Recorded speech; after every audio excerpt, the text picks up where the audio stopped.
everyone, welcome back to my channel. My name is Liesl. I just want to help those who feel a little overwhelmed in terms of like what concerts look like nowadays. It's just confirming the type of ticket you have. And I do have a formula in terms of how to get a really good view at a concert. I was able to get so many interactions. I didn't even think it was happening in real time.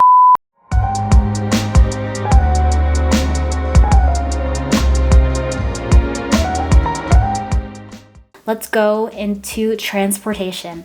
Now, planning out your transportation is essential to make sure that you do not arrive, an hour into the show or even leave the show later than you anticipate. If you plan on using public transportation, check in with your local transit to make sure that there are no reroutes, that there are no canceled routes. Many large cities tend to work with local transit to kind of reroute busier or typical routes to ensure less foot traffic, less delays and everything for those who do not want to go to the concert. So just double check to make sure that your bus routes and your trains are still running to and from the stadium if that is your choice of transportation. A big advantage for those who tend to use public transportation is that some stops will offer free or even cheap parking, and you're able to park at a station and just commute to the venue and back. If you plan on using a rideshare app, plan to arrive early because your driver will be following the influx of traffic to the venue. Typically, venues offer a drop-off or pickup address, and they'll give this to their attendees. That or rideshares will have an address pre-populated for the venue so that they know where to drop you off. If that becomes influx with traffic, just because a lot of people are going to the venue and using rideshare apps, plan on being dropped off a little ways around the venue so that all you would have to do is be dropped off very close and just walk to the venue itself. So plan on arriving early. Another tip with ride sharing apps is if you are using that to leave the venue, plan on scheduling it so that you have a ride guaranteed as soon as you walk out of that venue. If you plan to drive yourself to the venue, make sure you prepare parking prior to the show. Typically, when you're buying a concert ticket, there should be an option of parking passes offered on the website. Go ahead and purchase it as soon as possible. Sometimes venues will sell out of parking passes, which would make it a little harder to find parking. Typically, I've seen larger venues release parking passes in rounds prior to the show, so I definitely check in with the venue weekly to see if they've released any more or if they plan to release any more. If you find that the parking passes are sold out leading up to the show, another option is using a third-party app to reserve a spot, whether that's ParkWiz or an app like Park Mobile. Some of these offer cheaper lots with a little walk towards the venue, so you'll be parking like half a mile away, a quarter of a mile away, and just walking that distance to the venue. So I would definitely check and just kind of study trends if you're interested in finding the best price. Worst case scenario, you'll be subject to paying a very upcharge fee if you decide to buy parking day of. Now, I know this has worked for people who are going in groups because they're able to split a high parking pass price between a lot of them. But if you're going by yourself, I definitely advise to try to get your parking pass not the day of the concert. My last additional tip in terms of planning your parking situation is to try to avoid parking in parking garages. While they are convenient in terms of letting a lot of people park at a venue, it will end up being a gridlock if you find yourself trying to leave the concert because everyone in that parking garage is also trying to leave. And for larger lots, same thing. I definitely encourage people, if you are planning your parking, to find a parking lot that is closest to the main roads as well as closest to the route you plan on taking home. That way, the second the concert is over, you are able to go to your car and drive out without having to wait. The longest I have waited at a concert to leave has been an hour and a half, but the earliest has literally been less than 5 minutes, and that's because I was able to plan my route out carefully and park in a parking lot that was able to get me from the venue parking lot to the highway as quick as possible. When you are finalizing your plans for the concert, make sure that you have a place to stay booked.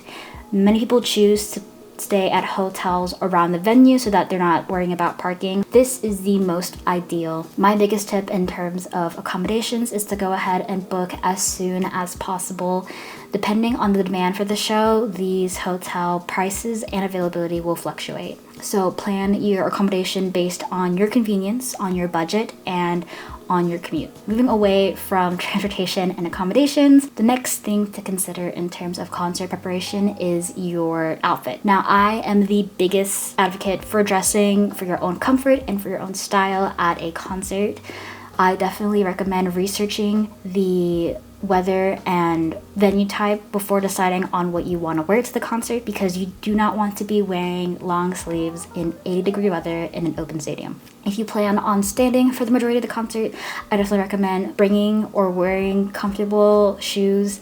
As someone who has experienced many blisters and has had to do the walk of shame of walking without my shoes on after a concert, it is not worth the pain and suffering. So please, for your feet's sake, wear proper and comfortable shoes to a show. And if you're short like me and you find yourself in a GA section, it doesn't hurt to find yourself a comfortable pair of platform shoes.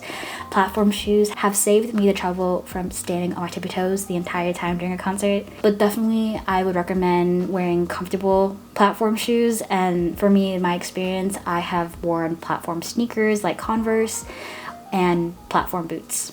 Like I mentioned before, if you're planning to dress up for the concert, if you're even planning to wait in line for the concert, please dress accordingly.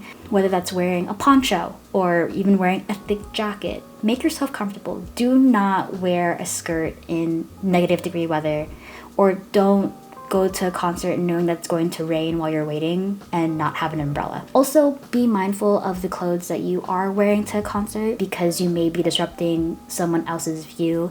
This includes wearing very large hats or headbands, whether that's wearing it to the venue and taking it off for the concert so that you're also comfortable and people around you are comfortable. It could save you the trouble of being confronted by somebody behind you. Overall, I always say to have fun dressing up for a concert, whether you are dressing down and just coming in some sweats, or you're dressing up, coming in the cutest dress, cutest fit.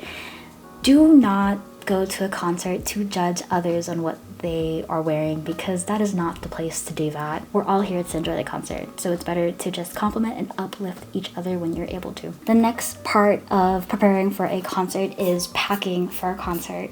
Being prepared in terms of what you're bringing in your concert bag will help you instead of rushing to throw everything together the day of, because you might be forgetting some very important things. Now, for me, this is my recommended list of items I bring to a concert. So starting off with a concert bag, this is my clear crossbody bag. When I put it on, it drapes right across my chest. There's 2 pockets for easy access. I'm able to put everything I need in here and have it close enough to me so that I can keep an eye on making sure that no one's grabbing into it. The biggest tip for me in terms of choosing a concert bag is picking one that is allowed by the venue. You do not want to pack a concert bag and find out the day of or at the gate that they do not allow your concert bag in. So definitely make sure that you figure out what size is allowed and if they prefer clear bags over non-clear bags. Everyone is going towards the option of having clear bags only at concerts. A lot of people have been releasing different styles of clear bags. I've seen little purse clear bags.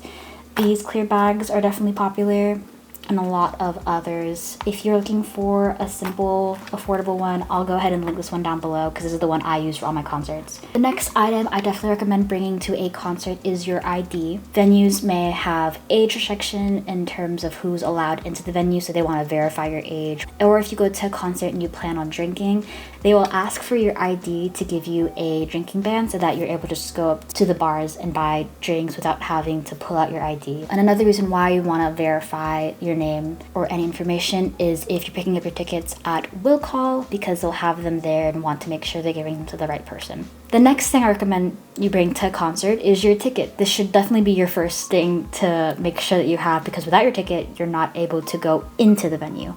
Now, typically, ticket sites have opted to have a digital ticket so that you're able to just scan it in once you go into the venue, but sometimes people tend to prefer having hard copies of their tickets, so make sure that you pack your ticket for the show. And if you do have your ticket digitally downloaded, to go ahead and download that onto your digital wallet and share the tickets if you need to with your friends who are going with you, so that you're not having to scan in multiple tickets and lose track of whose ticket is whose, because that can get confusing at the gate for not only you, but for the ticket attendant. Money is my next recommendation. A lot of venues have pivoted to a preferred payment method of a cashless venue, meaning that they do not accept cash at any of the booths or stalls. So if you are interested in buying food, drinks, or even merchandise, check your venue's website to see if they are a cashless venue, and make sure you bring a card with you. If not a card, one saved onto your phone or to your watch. Another thing I've seen cashless venues offer is if you bring cash to the venue, there are machines to turn it into a prepaid card. Another essential I recommend bringing to a concert is an external battery pack. I have this battery pack that needs an external cord.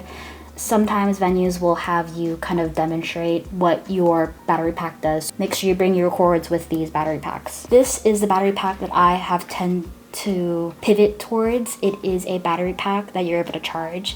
You can see percentage that it's at here on the screen, but it has different types. I have an iPhone, so I tend to use a lightning cable, but this also has a USB-C cord, a micro USB cord, and a typical USB cord. So I'll link both of these options down below if you're looking for a new battery pack to bring with you to a concert. Another essential I recommend bringing to a concert is earplugs. Now, if you're like me and you attend a lot of concerts, it's best to pick up a nice set of earplugs to protect your ears, because obviously it's not healthy to be exposed to that high volume consistently and a lot.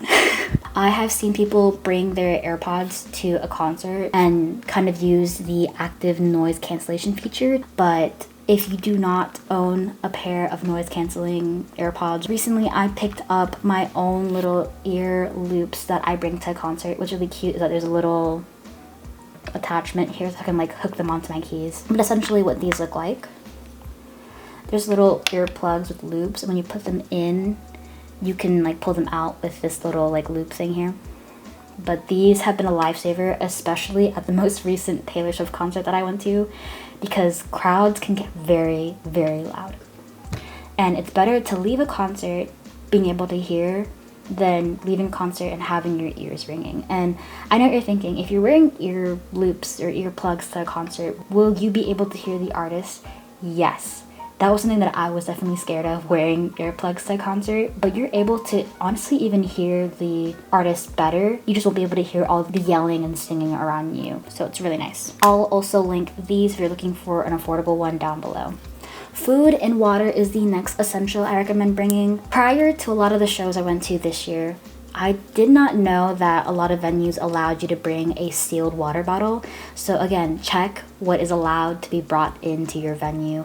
A lot of venues allow you to bring a sealed water bottle and pre-packaged snacks or even pre-packaged food. This is a great option if you want to save money at a concert. Hand sanitizer is another essential that I recommend bringing. Sometimes when you go into these venues, water might not be working, soap might not be available, or you're subject to using porta potties. It's good to have hand sanitizer on you at all times. Tissues are another essential that I definitely recommend people bringing to concerts, because these can help you in all kinds of situations, whether that's during an emotional song, whether that's wiping a runny nose, or even wiping runny makeup, which leads me into my next essential, makeup wipes. Sometimes when you are at a 3-hour show, makeup can get uncomfortable after sweating because of dancing and singing and crying. It's good to have like makeup wipes so you can like kind of wipe as you go. Another recommended item is hair ties. Hair ties have saved me so many times because, like I mentioned, you're going to be dancing, you're going to be singing, and sometimes you're going to want to tie up your hair so it's not all in your face. Another essential is deodorant. That goes without saying. Apply as needed.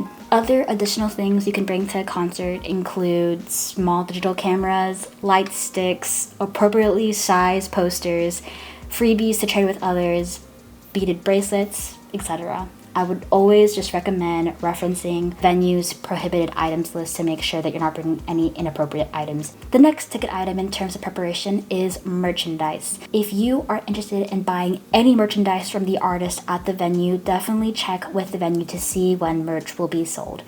A common practice seen at a lot of larger venues is that they will have trucks outside of the venue days before the concert so that people and the general public are allowed to go and purchase items then. Other than that, they'll have stalls and booths inside of the venue during the concert, after the concert, or even before the concert for you to be able to go and buy merchandise. You can also prepare your budget in terms of merchandise by looking up online of people who've been to previous stops or looking at posts made by venues to see how much items will be at your venue. Sometimes merch items can become very popular and sell out very quickly. So planning your arrival to the venue can ensure that you're able to purchase a light stick or purchase that coveted popular blue sweater. Hopefully, if you've made it to the end of this video, that you have gained a little more knowledge in terms of prepping for a concert. Having a good preparation plan makes the entire experience that much more worth it in the end. And as always, I will see you guys in the next one.